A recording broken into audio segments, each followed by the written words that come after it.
Ang mabuting balita ng Panginoon ayon kay San Mateo. Noong panahong iyon, sinabi ni Jesus sa kanyang mga alagad, "Huwag ninyong akalaing naparito ako upang pawalang bisa ang kautusan at ang aral ng mga propeta.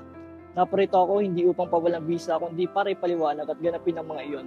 Tandaan ninyo ito, magbabakas ang langit at ang lupa. Ngunit ang kaliit-liitang bahagi ng kautusan, hindi mawawala ng bisa, hanggat hindi nagaganap ang lahat. Kaya't sino mang magpawalang halaga kahit sa kaliit-liitang bahagi nito, at magturo ng gayon sa mga tao ay ibibilang na pinakamababa sa kaharian ng Diyos. Ngunit ang gumaganap ng kautusan at nagtuturo na tuparin iyon ay ibibilang na dakila sa kaharian ng Diyos." Ang mabuting balita ng Panginoon. Pagdingilay. Ang kautusan ng Diyos ay pinauna na sa panlabas na anyo. Sa kautusan ay kinukumpleto niya ito sa sakramento at magpapakasakit ng ating Panginoon. At hindi sapat ang gumawa ng mabuti.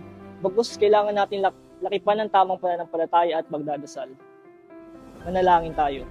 Panginoon, gabayan mo po ako at ituro mo po sa akin ang daan patungo sa iyo, at hindi maligaw ng landas at gumawa ng mabuti sa kapwa at sa aking mga magulang. Nawa po, Panginoon, bigyan mo po ako ng matatag na pananampalataya at hindi mawalay sa iyo. Nagpupuri at nagpapasalamat po ako sa iyo, Panginoon. Amen.